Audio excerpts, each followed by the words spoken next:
Assalamualaikum warahmatullahi wabarakatuh. Alhamdulillahirrabbilalamin. Wassalatu wassalamu ala asrafil anbiya'i wal mursalin wa ala alihi wa sahbihi ajma'in, amma ba'du.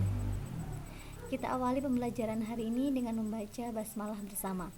Bismillahirrahmanirrahim. Hari ini kita akan mempelajari bab 2 tentang menjauhi pergaulan bebas dan zina.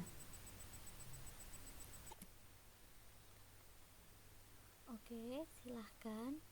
Untuk selanjutnya kalian bisa membaca kompetensi dasar di bab 2, yaitu pergaulan bebas dan zina. Silahkan dibaca terlebih dahulu kompetensi dasarnya.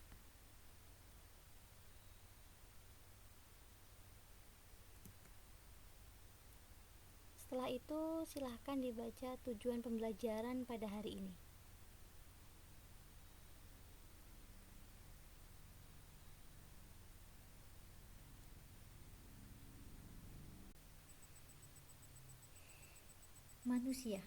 Manusia itu adalah makhluk yang paling sempurna yang diciptakan oleh Allah. Kenapa dikatakan sempurna? Karena manusia diberikan 3 kelebihan oleh Allah Subhanahu wa Ta'ala. Yang pertama, manusia diberikan akal. Yang kedua, diberikan hati nurani. Yang ketiga, diberikan hawa nafsu. Akal diberikan Allah untuk kita menentukan mana yang menurut kita memberikan keuntungan dan kerugian. Diberikan Allah kepada kita untuk berpikir kritis dalam menjalani kehidupan di bumi.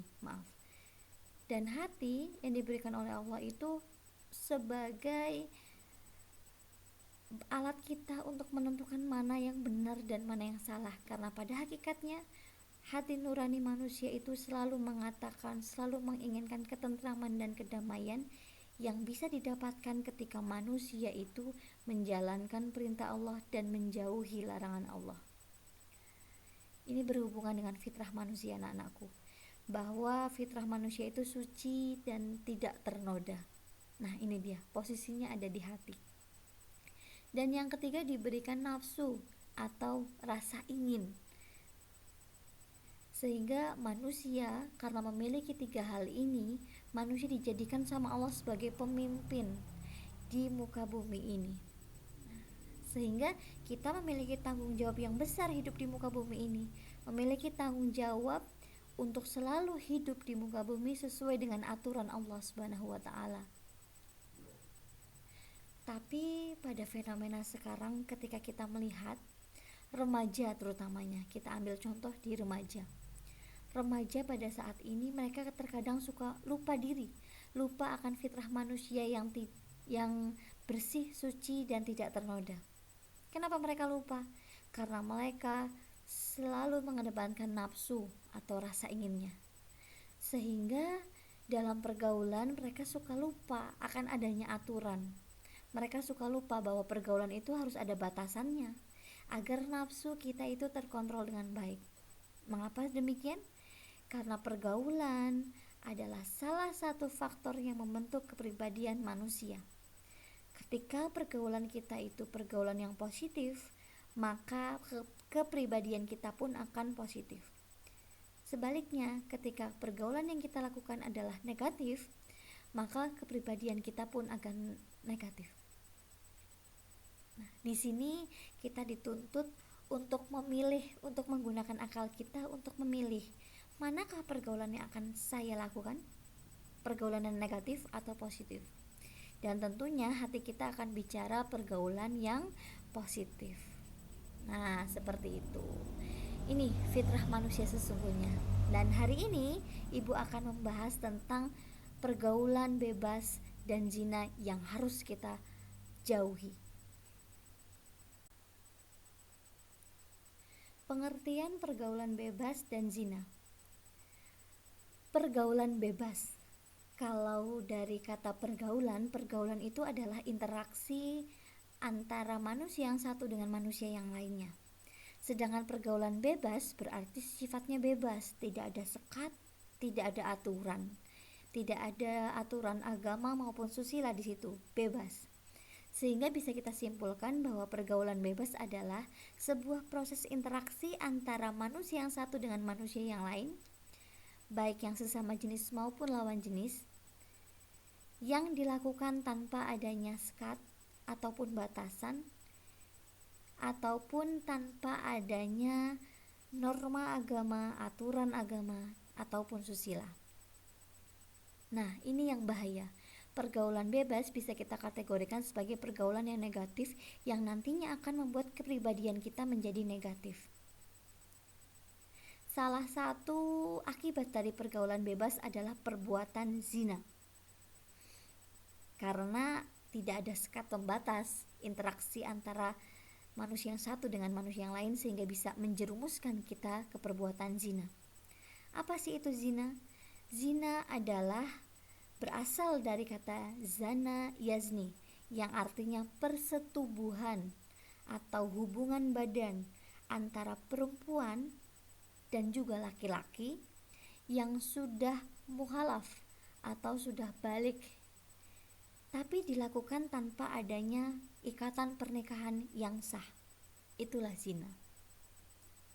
Ini yang dikhawatirkan. Kalau kita melakukan pergaulan bebas, maka kita akan sangat dekat terjerumus dalam jurang perzinaan. Tapi ketika kita menjauhkan diri dari pergaulan bebas, maka kita akan terhindar dari perbuatan zina. Allah Subhanahu wa taala sudah jelas menerangkan dalam Al-Qur'an bahwa perbuatan zina itu sangatlah dilarang dan termasuk perbuatan yang hukumnya haram. Kita lihat ada di Quran surat Al-Isra ayat 32. Bismillahirrahmanirrahim. Wala taqrabuz zina innahu kana fahisyah wa sa'as sabila. Wala taqrabu, janganlah kamu taqrabu, mendekati, azina, perbuatan zina. Innahu, karena sesungguhnya, kana fahisah, zina itu perbuatan yang keji, wasa as-sabila, dan jalan yang paling buruk, jalan yang seburuk-buruknya. Kalau kita lihat dalam Quran surat Al-Isra ayat 32, di sini memiliki 3 isi kandungan yang bisa kita ambil pelajarannya. Yang pertama, zina adalah dosa besar. Kenapa dosa besar? Karena sudah jelas-jelas tertulis dalam Al-Quran, wala taqrabuz zina, janganlah kamu mendekati zina. Ini termasuk sesuatu yang dilarang oleh Allah Subhanahu wa taala yang harus kita hindari. Lalu yang kedua, zina dan sarana yang bisa mendekatkan kita, yang bisa membuat kita melakukan perbuatan zina, semuanya dilarang. Ini juga jelas ya dalam lafal wala taqrabuz zina, janganlah kamu dekati zina. Mendekatinya saja nggak boleh, apalagi melakukannya. Begitupun sarana-sarana, jalan-jalan yang bisa kita lalui yang bisa mengantarkan kita ke perbuatan zina, itu dilarang, tidak boleh dilakukan. Lalu yang ketiga adalah kana fahisyah, adalah perbuatan yang keji. Zina ini termasuk perbuatan yang keji, sehingga bisa kita kategorikan ketika kita melakukan zina itu kita sedang melakukan perbuatan keji dan kita bukan termasuk.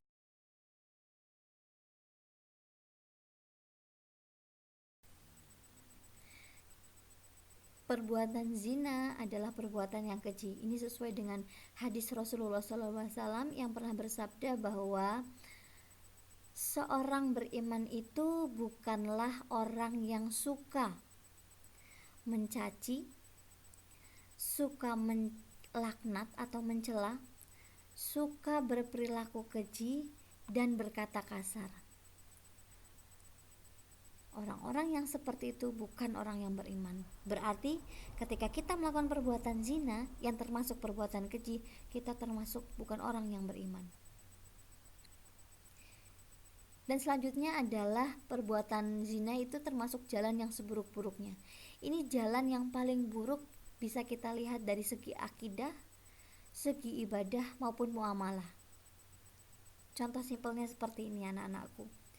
Ketika ada seorang remaja yang sedang mabuk kepayang karena cinta yang dia rasakan, akhirnya membuat dia selalu membuat remaja itu mengeluarkan kata-kata mesra kepada seseorang yang belum halal untuknya.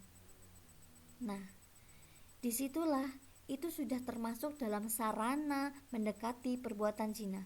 Maka itu tidak boleh, karena remaja itu berkata mesra kepada seseorang, kepada cinta yang belum halal untuknya. Hati-hati, ini sering terjadi pada remaja. Dan selanjutnya anak-anakku, kita bisa lihat ini ringkasan dari isi kandungan Quran Surat Al-Isra ayat 32. Silahkan dibaca terlebih dahulu.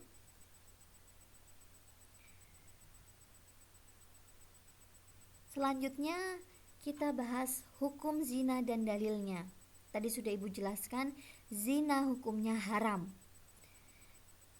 tidak boleh dilakukan. Apabila dilakukan mendapat dosa, apabila ditinggalkan mendapatkan pahala. Dan zina dibagi menjadi dua, yaitu zina muhson dan zina khairu muhson.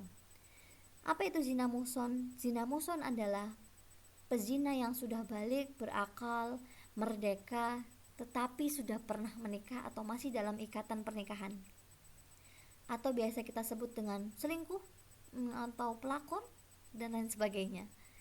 Jadi pezina dalam zina muhson ini mereka masih punya ikatan pernikahan atau sudah pernah menikah, janda ataupun duda. Dan di sini mereka akan mendapatkan hukuman rajam atau dilempari batu sampai mati. Na'udzubillah min dzalik. Dan yang kedua adalah zina khairu muhson, kebalikannya. Zina khairu muhson itu pelaku pezinanya adalah lajang, masih single, belum pernah menikah. Hati-hati, ini biasanya remaja. Dimana ketika pezina khairu muhson ini melakukan zina, maka mereka akan dihukumi hukuman dera atau dicambuk 100 kali. Setelah itu mereka akan diasingkan. Dan ingat, hukuman zina muhson dan zina khairu muhson ini harus disaksikan oleh orang-orang. Jadi pelaksanaan hukumannya di tempat yang ramai. Dan hukuman zina ini sudah ada dalam Al-Quran, yaitu Quran Surat An-Nur ayat 2. Az-zaniyatu waz-zani fajlidu kulla wahidim minhuma mi'ata jaldah wala ta'khudkum bihima ra'fatun fi dinillahi in kuntum tu'minuna billahi wal yaumil akhir wal yashhad adzabahuma ta'ifatum minal mu'minin. Yang artinya, perempuan yang berzina dan laki-laki yang berzina, maka deralah tiap-tiap seseorang dari keduanya 100 kali dera. Dan janganlah belas kasihan kepada keduanya, mencegah kamu untuk menjalankan agama Allah. Jika kamu beriman kepada Allah dan hari akhir, dan hendaklah pelaksanaan hukuman mereka disaksikan oleh sekumpulan orang-orang yang beriman. Nah, ini dia. Begitu besarnya dosa perbuatan zina dan haram hukumnya, karena sudah tertera dalam Al-Quran di Quran Surat An-Nur ayat 2, dan juga hukuman bagi pezina di Quran Surat An-Nur ayat 2. Maka jangan sekali-kali mendekati zina ataupun mendekati sarana-sarana yang bisa menjerumuskan kita perbuatan zina, bahkan sampai melakukan perbuatan zina. Dan ini isi kandungan Quran Surat An-Nur ayat 2. Kalian bisa baca terlebih dahulu. Nah, ini yang penting anak-anakku. Bagaimana sih cara kita menjauhi diri kita dari perilaku zina? Yang pertama adalah menjaga pergaulan yang sehat. Carilah pergaulan yang bisa memberikan hasil yang positif untuk kita, sehingga kepribadian kita menjadi kepribadian yang positif. Ingat, ada pepatah yang mengatakan ketika kita berkumpul dengan penjual minyak wangi, maka kita akan beraroma wangi. Tapi ketika kita berkumpul dengan penjual ikan, maka kita akan berbau amis. Nah, ini dia. Pergaulan yang sehat akan berdampak sehat kepada kita. Pergaulan yang kotor akan berdampak kotor kepada kita. Yang kedua, menjaga aurat. Nah, ini penting anak-anakku. Ingat, aurat laki-laki dari pusar sampai lutut, aurat perempuan dari ujung rambut sampai ujung kaki kecuali muka dan telapak tangan. Ini yang harus dijaga, ditutup, bukan dibungkus. Yang ketiga adalah menjaga pandangan. Nah, ini bisa menjadi sarana kita untuk mendekati zina kalau kita tidak bisa menjaga pandangan kita. Ingat, gunakan mata kita untuk hal-hal yang baik. Tapi misalnya ketika kalian melihat suatu keindahan, di pandangan pertama itu diperbolehkan, tapi pandangan kedua dan selanjutnya itu haram hukumnya. Dan yang keempat, meningkatkan aktivitas yang positif dan rajin puasa. Ini dia, cari aktivitas yang positif. Contohnya PJJ, pembelajaran jarak jauh. Daripada chattingan, daripada melantunkan kata-kata mesra kepada cinta yang belum halal, mending ikut PJJ. Nah, termasuk PJJ dalam mapel PAI ini, ya anak-anakku. Dan yang terakhir itu rajin berpuasa, karena puasa bisa mengontrol hawa nafsu kita, sehingga hawa nafsu kita menjadi hawa nafsu yang positif, tidak mengarah ke hal-hal yang negatif. Nah, mungkin itu saja yang bisa ibu sampaikan anak-anakku. Ingat, setelah pembelajaran kali ini kalian harus berani putuskan cintamu karena Allah Subhanahu wa Ta'ala, agar kamu mendapatkan cinta yang halal dan berkelas. Terima kasih, alhamdulillah. Sekian dari ibu, tetap semangat walau belajar dari rumah. Wassalamualaikum warahmatullahi wabarakatuh.